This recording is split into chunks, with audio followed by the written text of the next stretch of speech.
So I've got a mil scope. You've got a mil scope. Oh, yeah. Yep. Yeah. So what does 1 mil equal? One click? 1/10 of a mil is 0.3599 inches. Okay, and then 1 full mil. 1 full mil at 100 yards is 3 inch, 599 thousandths of an inch. So that means that if we both do 1 full mil, we should be getting the exact same reading. Oh yeah. You should be, but it almost never happens. Almost never happens. Are you saying our scopes could be lying to us? Absolutely. Oh my God, is there a way to test that? Absolutely. Oh, let's find out what that test is.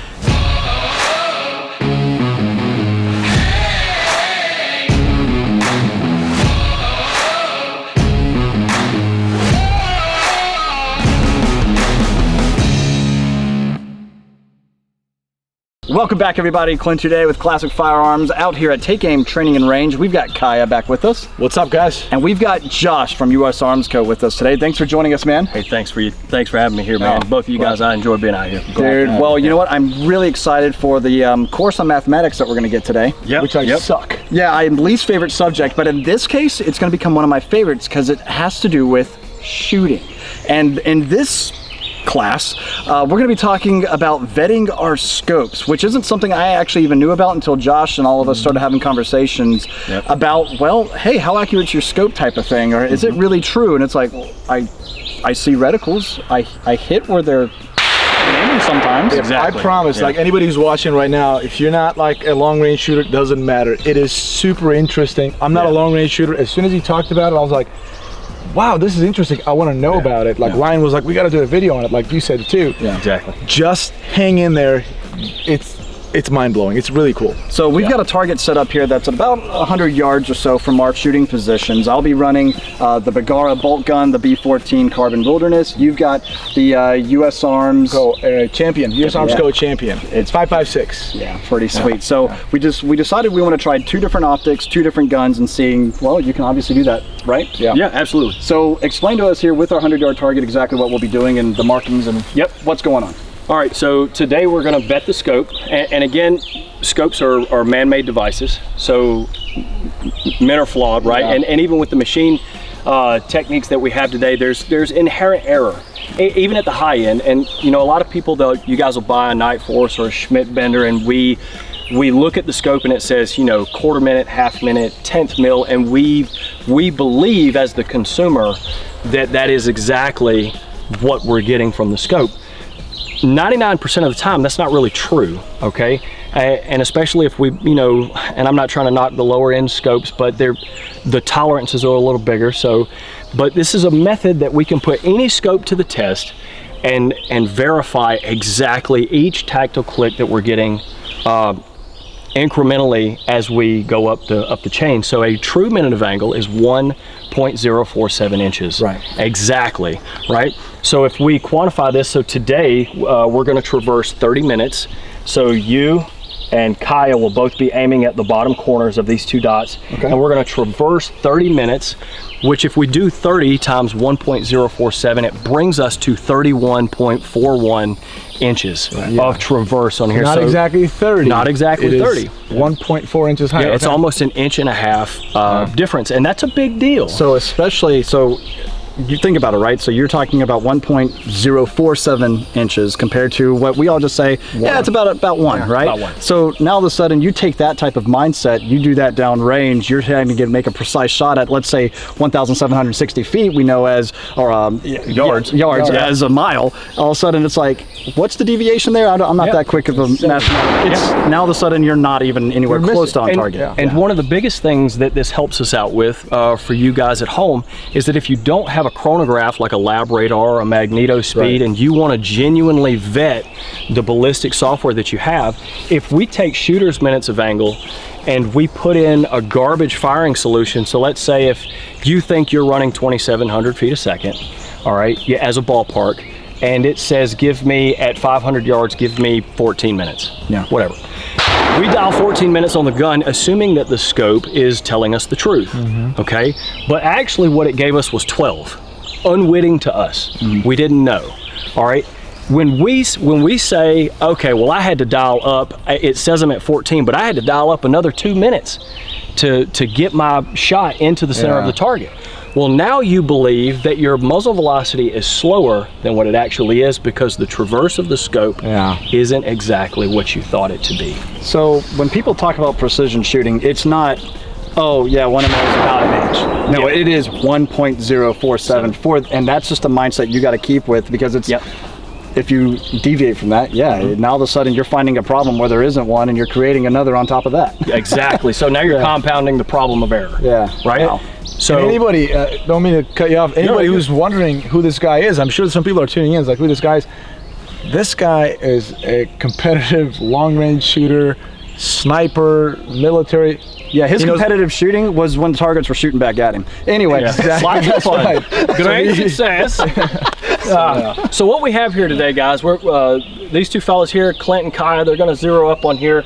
We're going to take their main impact, which is their 3-shot group. They're going to have an aiming point, and they're going to shoot us a group here, and then we're going to dial up a ½ degree or 30 minutes, and we've done a tiny mark of 31.4. It's just a small dot that we've put because I don't want them to chase the dot. I want them to aim here again. I don't want you to see it. I want to let the scope do the work, and you guys just shoot me 2 good 3-round groups, right? It doesn't matter if I'm shooting 5.56. It doesn't matter. Okay. Absolutely not, because again, we're not vetting the caliber, we're vetting the turrets. Okay. Right? And when you guys do this at home, try to get at least 30 minutes or ½ degree of traverse. A lot of you guys that are running 30mm, 34mm tubes, you've got plenty of elevation to do so. If you're running a 1-inch tube at home, do somewhere around 15 to 20 minutes because there's less travel in that 1-inch tube. But get somewhere around 15, which is a ½ degree, 15 to 20 minutes, and do the compound again. 1 minute, 1.047 times however many minutes you're going to traverse, and then put that corresponding distance on the target for yourself. And then once we shoot our groups, right, we're going to shoot a group. We're going to dial up 30 minutes, and we're going to aim at the same spot, and then we're going to shoot that second 3-round group so we can do all of that and then come down and verify. Now, when you guys do this at home, pull from the main point of your impact. So if you've got 3 rounds down in here, that's, you know, let's say it wasn't here on the corner, but it was, you know, a ½ minute down and to the left here, pull from the main impact and then pull all the way to the main impact of your second group. Up the second group, and that's going to be what you have. Now to do the backwards math on this, we're going to pull tape and see what you guys got. And then we're going to divide that by the number of clicks, and that's going to give us the actual tactile movement of our scope. This is insane. Let's do it, man. Let's hop into it. Let's pull some triggers, send some rounds, see where we're hitting. All right, Kaya, you're shooting the left square, bottom right corner. Okay. Clint, you're on the right square, bottom left corner. Got it. All right, best 3 rounds you've got. Take your time. Understood. Send it, right? Yep.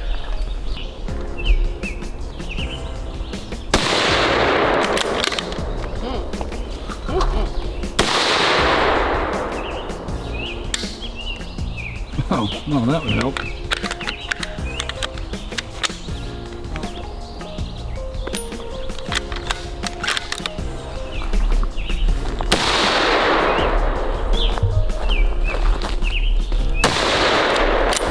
Oh, this mag is not wanting to stay. I got 3 in. It's in the square. Bro, you're good. Don't worry. I'm good? Yeah. So. Yep. So we got our first group. We got Kaya's group with the champion right here. We've got 2 rounds on top of each other, and then one just pulled off to the right side. So we've got a almost dead zero elevation string right here. That gun shoots amazing. All right. So that's what we expect out of it from the company. Yeah. And then your Bergara, we'd have a really good group out of it too. I mean, this is somewhere around 0.6 MOA, so not bad at all. But we're going to take the mean impact right here, and that's the dot we're going to pull our tape off of. So yeah, never mind that little guy. We're not worried about the flyer. So we're looking for a mean impact of our shot group. Yeah. We're going to find the center of it, and then we'll pull our tape off of it. Now, what we're going to do, both of these guys are using 10th mil scopes. So if we take 31.41, which is 30 true minutes of angle, and divide it by what a mil radian is at 100 yards, which is 3.599 inches, That's going to give us 8.7 mils. So I want both of you guys to dial up. 87. It's going to be 87 clicks, but 8.7 mils is going to be a ½ degree, and it's going to put us up somewhere here in the target. Okay. Now I want you guys to use your same aiming point that you did. Right, so that bottom, the bottom corner. So it should put us somewhere right up in here, and then we're going to pull tape and then divide by the number of clicks, and that's going to tell us what how good our scope is. How good our scope truly is. Wow, that's so. Dude, yep. So let's. You guys ready? I got the Mac. He's got the right on. Let's do it, man. Let's do it.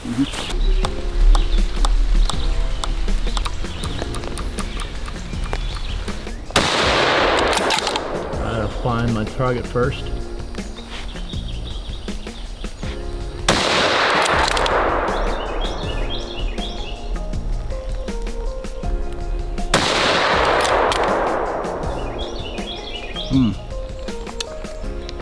Man, you might want to shoot me one more. Yeah, that's all over the place. Yeah. That's wild. That looked like Stevie Wonder shot that group. Yeah, no sh.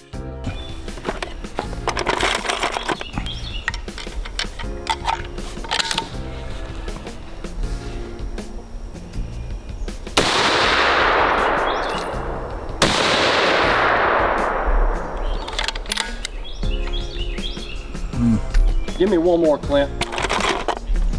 Best you got.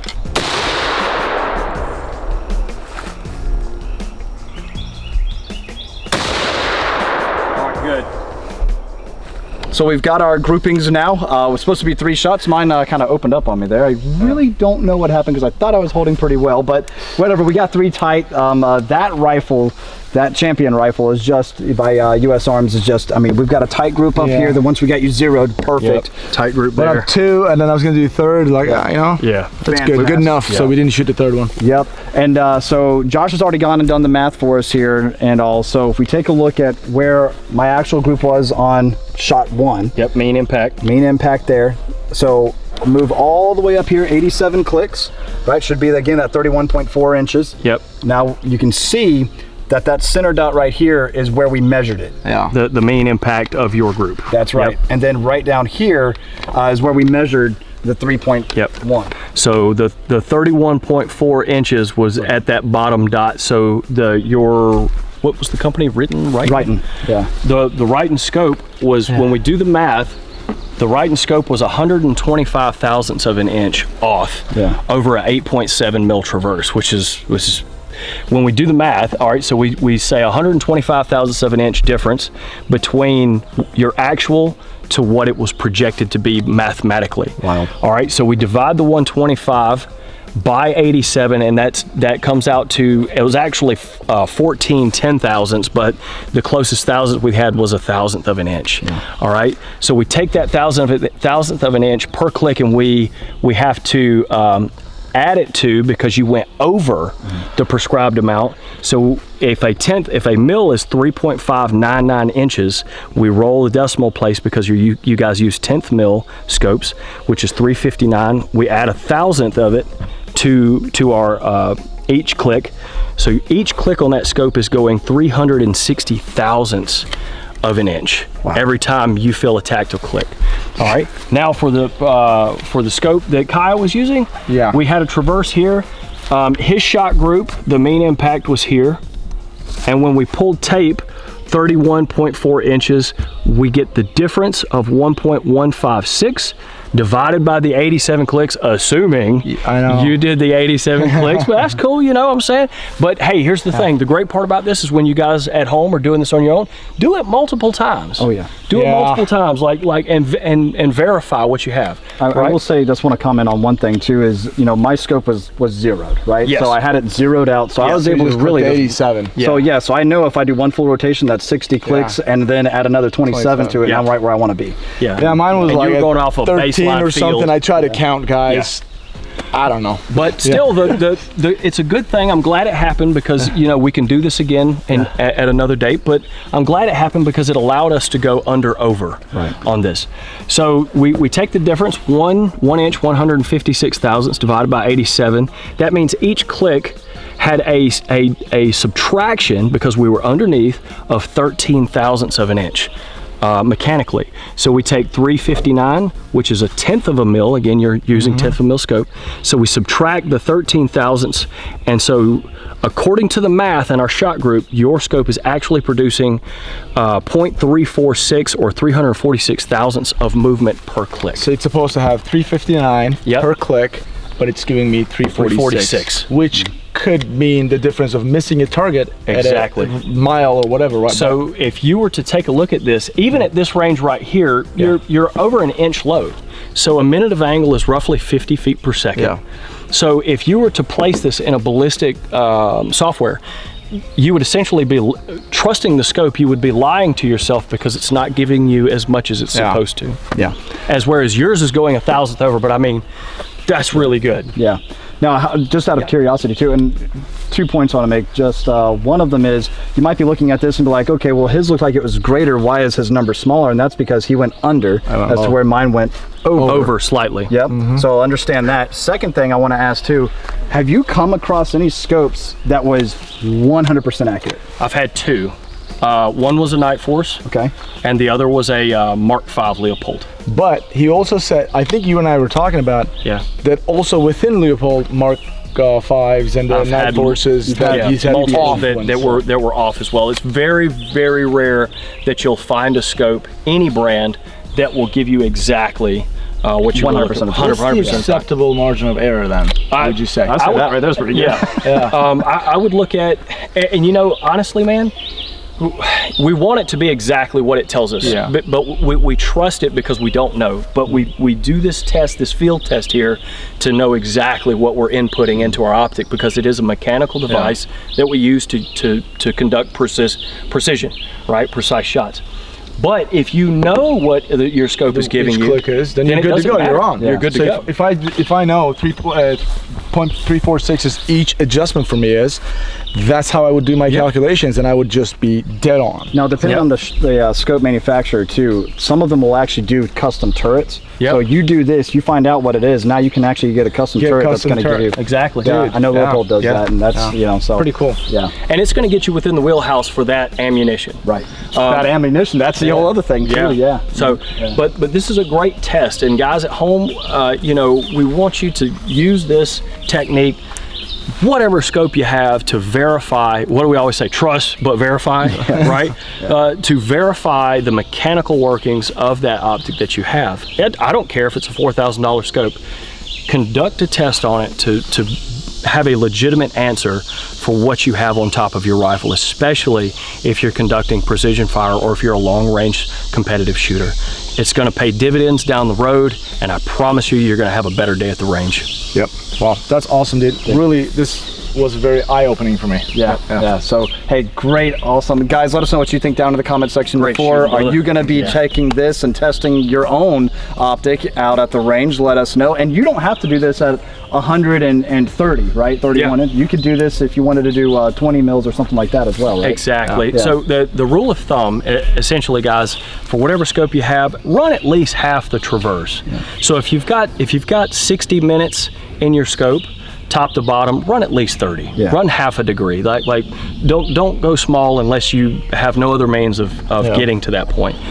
So run at least half the traverse of your scope so that you have a good baseline of what that turret's actually giving you. Yeah, that's excellent information. Josh, thanks again, man. Clint, good shooting, buddy. Both of you. Kaya. Thanks, dude. Hey, that champion those. Good job.